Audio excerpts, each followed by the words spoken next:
چې غواړو موږ نن ویډیو جوړو او د مخاطبانو خوبانو مخې ته موږ به جوړو کې د انسان د پیدایش چې انسان څوک دی. نو راځئ ما سره د ویډیو تر پایه پاتې شئ. موږ به د انسان د پیدایش په هغه باندې موږ ویډیو جوړو چې انسان څوک دی. همدارنګه زر رقمه دې په هغه باندې پیشنګویانې سوي دي. نو موږ نن راغلو دې په اړه باندې ویډیو جوړو او موږ سره د ویډیو تر پایه پاتې شئ. زه یوازې نه یم، ما سره همکاران دي او دا ویډیو موږ د همکارانو په مرسته باندې جوړو. راځئ د ویډیو تر پایه ما سره پاتې شئ. 1953 کال کې د فبروري په میاشت کې ایمو شاوخوا 1 کال او څه موده درلوده. په حقیقت کې له 2 کلونو څخه کم، خو د هغې چلن او فکرونه ډېر عجیب وو. مثال په توګه کله چې هغه ولیده چې مور او پلار یې کچالو له خوړلو مخکې پاکوي او خاورې یې لرې کوي پرته له کومې روزنې، هغه پورته شوه او لومړی یې کچالو بیا ټول سبزیجات په اوبو ومینځل او پاک یې کړل او دا یې خپلو مور او پلار ته هم ورزده کړل. وروسته یې ټولو کورنیو ته ورزده کړل. له یو څه مودې وروسته هغې ولیدل چې کله غنم وینځي بیا هم یو څه شګه او خاوره پکې پاتې کېږي. هغې غنم په اوبو کې واچول ځکه یې شګې درنې وې، په اوبو کې لاندې ته لاړې. هغې یې څو دقیقې په اوبو کې پرېښودل، بیا یې راټول کړل، وچ یې کړل او په همدې کم عمر دا لومړی خپلو کورنیو ته او بیا ورو ورو ټولې قبیلې ته ورزده کړل. ورو ورو په قبیله کې یو ښوونیز سیستم رامنځته شو، یعنې ټولې کورنۍ خپلو ماشومانو ته دا شیان ورزده کړل. تر نن ورځې پورې د ایمو قبیله ټولې دا روزنې له نسل څخه نسل ته لیږدوي. اوس په دې کیسه کې په زړه پورې وو. ایمو بیزو وه.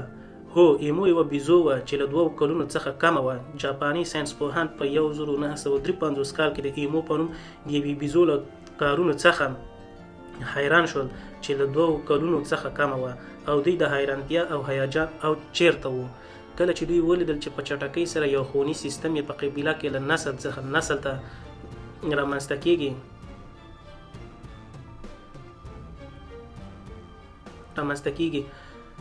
کله چې دوی ولیدل چې په چټکۍ سره یو ښوونیز سیستم په قبیله کې له نسل څخه نسل ته رامنځته کیږي، د ازمایښت د تیوري ته مرسته وکړه چې انسان یوازینی ژوندی موجود نه دی چې کلتور او دود لري.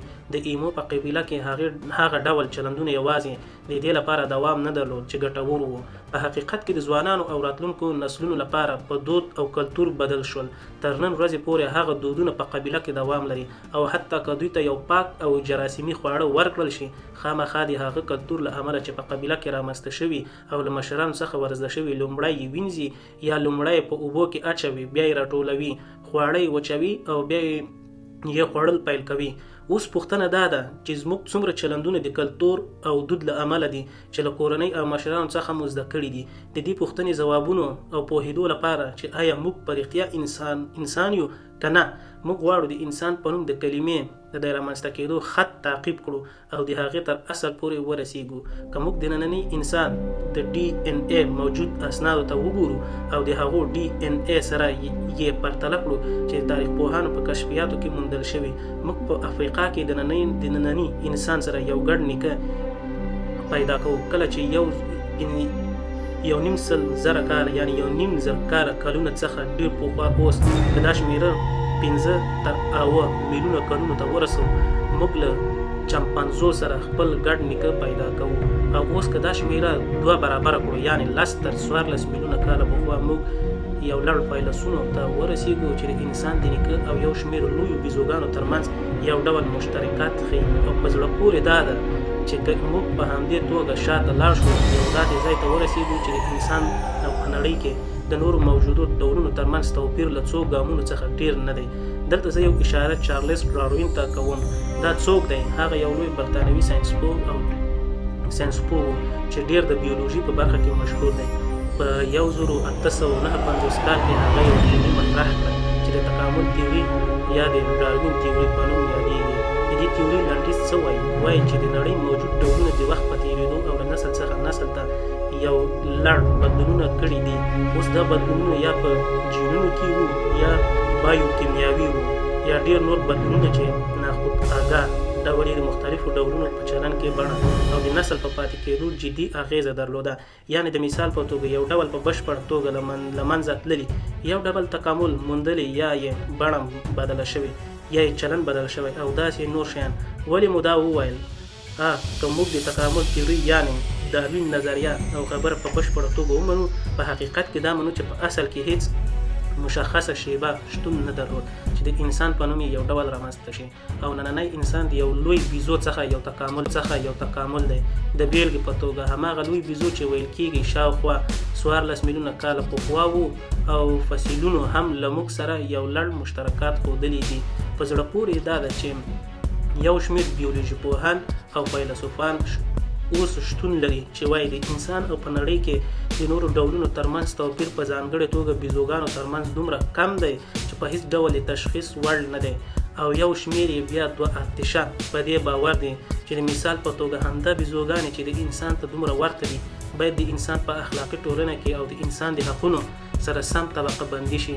اوس دوی ولې دا وایي؟ ځکه چې د مثال په توګه چمپینزي د کلتور، احساساتو، ټولنو او چلند او ډیرو نورو ځانګړتیاو له پلوه په بشپړه توګه د انسان ته ورته دی، یعنې بې شمېره ځانګړتیاوې لري چې د انسان په څیر دی. هغه فیلسوفان او بیولوژي پوهان چې ما وویل د دوی نظر دا و چې بیزو او انسان او چمپینزي باید په اخلاقي ټولنه کې طبقه بندي شي. د دوی ادبیات څه دي؟ د مثال په توګه زه غواړم په عین حال کې د دوی یوه جمله درته ووایم چې د فیلیپ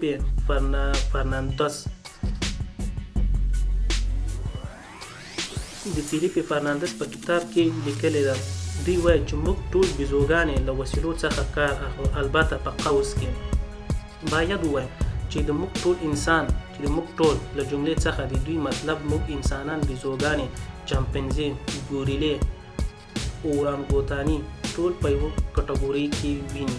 په ادامه وایي چې له یو بل څخه زده کړه کوو، د یو بل په وړاندې خواخوږي لرو، یو بل ته دوکه ورکوو، مینه لرو، چې لوبې وکړو، معمولا خواشیني نه خوښوو او داسې ښکاري چې د ځان پوهۍ او شعور خاوندان یو. دا عین جمله ده چې د هغه ډلې له اعتقاد څخه لیکل شوې ده. حتی د مثال په توګه یو سړی د دیامانت په نوم چې د یو فیولوژیست او تاریخ پوه دی، سربیره پر دې یو دلیل لري چې نور یې هم ګډ وډ کړي دي. وایي زموږ بدن او چلند دومره چمپینزو ته ورته دی چې باید له سره پیل کړو او خپل ډول د یو ډول چمپینزو په توګه طبقه بندي کړو. دا هم په هر حال د هغه نظر دی. نو تر دې ځایه موږ د څه په اړه خبرې وکړو؟ د انسان د لیکنې تاریخ له نورو ډولونو سره د هغه د ورتهوالي په دې اړه موجود د تیوریو او په ځینو تیوریو کې موجود ننګونو په اړه د مثال په توګه همدغه وروستی د دیامانت صاحب دلیل. اوس پوښتنه: د نننۍ بشري نوع کیسه چې موږ یې د انسان په نوم پیژنو په رښتیا له کله پیل شوې ده؟ یعنې د هغې د تکامل بهیر څنګه و؟ د دې پوښتنې د ځوابولو لپاره چې زموږ کیسه له کله پیل شوې ده، راځي چې د انسان تکامل یو ځای شوی وڅېړو. په 1891 کال کې پیل کېږي. موږ چیرته یو؟ اندونیزیا څېړونکو یو شمېر هډوکي او شواهد پیدا کړل چې اټکل کېږي شاوخوا 1.5 میلیون کاله پخوا وو. په راتلونکو څو کلونو کې دا هډوکي بشپړ شول، یعنې د هغې کوپړۍ وموندل شوه، نورې برخې یې وموندل شوې. دوی دا سره یو ځای کړل او یو ډول یې ولیدل چې دوی کوپړۍ د ننني انسان څخه کم ارتفاع او ډېر عرض درلود. ورو د چین، شمالي افریقا، حتی المان او ګرجستان څخه نور مختلف فسیلونه وموندل شول او سره راټول شول. لومړی د دې په اړه څېړنه پیل کړه چې آیا دا ټول د یوې نوعې دي. دوی دې پایلې ته ورسېدل چې دا ټول د یوې نوعې دي.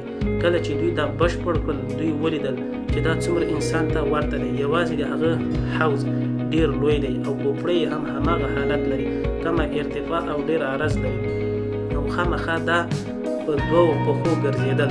د دې فسیلونو په شاوخوا کې د شیانو یا کوم شی چې دې نوې جوړ کړی وي کوم خاص شی ونه موندل شو. هغه وخت یې دې نوې ته هومو اورکتوس یا هماغه مستقیم انسان نوم ورکړ. نو څه وشول؟ هومو اورکتوس انسان ته ورته دی، کوپړۍ یې کمه ارتفاع، ډېر عرض او د ننني انسان په پرتله لوی حوض لري. اوس که موږ یو ګام مخکې لاړ شو څه کېږي؟ موږ په 1980 کال ته رسېږو. اوس موږ چېرته یو؟ د تانزانیا شمال ته یو ځای چې د بشر د زانګو په نوم مشهور شو. ښاغلي او ښاغلې لیکلي، یعنې لویس او ماري لیکلي چې د انسان تکامل په تاریخ کې یو رښتینې جدي اغېزه درلوده.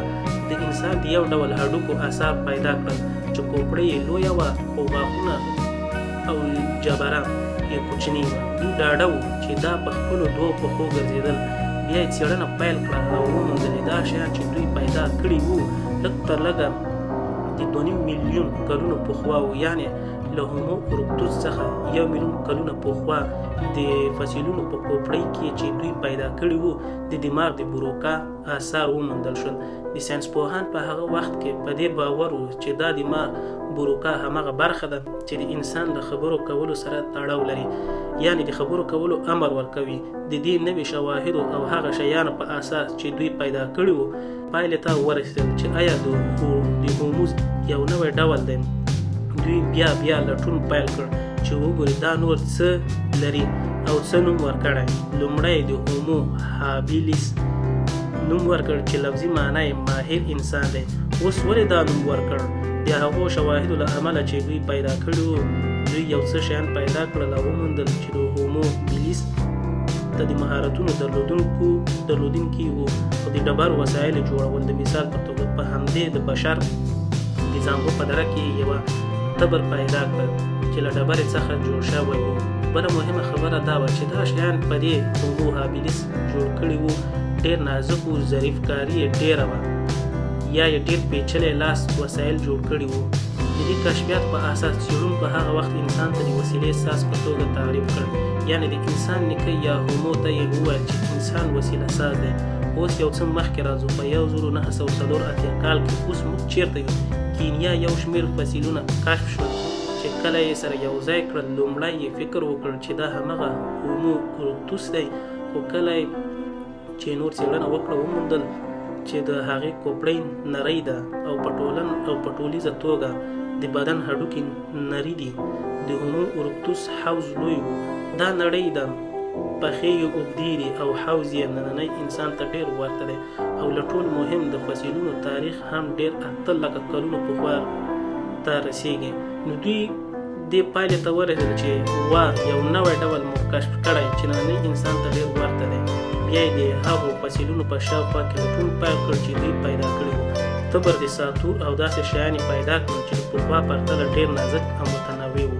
په حقیقت کې تر دې دمه کشف شوي تر ټولو وسایل چې هوموز جوړ کړي وو هلته کشف شول. څېړونکي تقریبا وویل چې هو دا هغه څه دي او دا نور نننی عصري انسان دی. دوی ته یې څه نوم ورکړ؟ هومو ارګاستر یا کارګر انسان، او په دې توګه د انسان مخکینی یا نیکه رامنځته شو، یعنې دومره ننني انسان ته ورته و چې ویې ویل دا مخکینی او د انسان نیکه دی. یا بل مهم ټکی چې د هومو ارګاستر په اړه شتون لري دا دی چې د لومړي ځل لپاره څېړونکي ډاډمن شول چې د هومو ارګاستر له اور څخه کار اخیستل، یعنې په دوامداره توګه پخلی او اور او داسې شیان. البته یو شمېر یې ویل دا له 8,00,000 کلونو پخوا و، خو له 3,00,000 کلونو پخوا راهیسې یې اور کنټرول کړی او له هغه څخه یې کار اخیستلی دی. د لومړي ځل لپاره چې د ونو سره د برېښنا له ټکر څخه شاید دی فکر ته رسېدلی وي چې له اور څخه کار واخلي. یو بل په زړه پورې ټکی څه و؟ کله چې دوی د دې فسیلونو څېړنه وکړه وموندل چې کارګر انسان یا همغه هومو ارګاستر یو ډول ځای پر ځای کېدل یا خیمه وهل درلودل.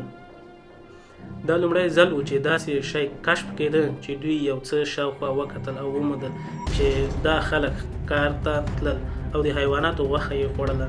د دوی بڼه هم د انسانانو ته ډېره ورته وه. اوس دا هغه څه دي؟ دا د انسان د نیکه مخکینی دی.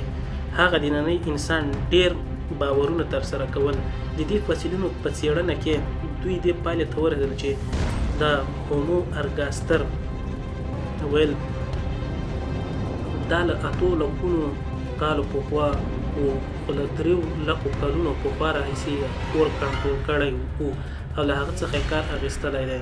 د لومړي ځل لپاره یې د ونو سره برېښنا ټکر څخه شالید دی فکر ته رسېدلی و چې له اور څخه کار واخلي. او یو بل په زړه پورې ټکی څه و؟ کله چې دوی دې فسیلو څېړنه وکړه وموندل چې کارګر انسان یې همغه هومو ارګاستر یو ډول ځای پر ځای کېدل یا خیمه وهل درلودل. دا لومړی ځل و چې داسې شی کشف کېده. دوی یو څه شاوخوا وکتل او وموندل چې دا خلک کار ته تلل او د حیواناتو غوښه یې خوړله. د خپلو مړو هډوکي راټولول یا د مذهبي کارونو په څېر ډېر دودونه درلودل. کله چې دوی دا هم ولیدل چې دوی ډاډمن شول چې دا خامخا د انسان نیکه دی. دوستانو دی موږ ویډیو تر دې ځای ونه ډېر فکرونه دي چې بعضې وایي انسان لکه موږ تاسو ته لومړی د په اړه باندې موضوعات او پېښې وویلې، نو دی موږ ویډیو ووله او د دې ویډیو دویمه برخه به موږ تاسو ته په راروانو ورځو کې وایو. او دا ویډیو چې موږ جوړه کړله زه یوازې نه یم، ما سره همکاران هم مرسته کوي او موږ په راروان ویډیو کې موږ تاسو خپل همکاران هم درپېژنو.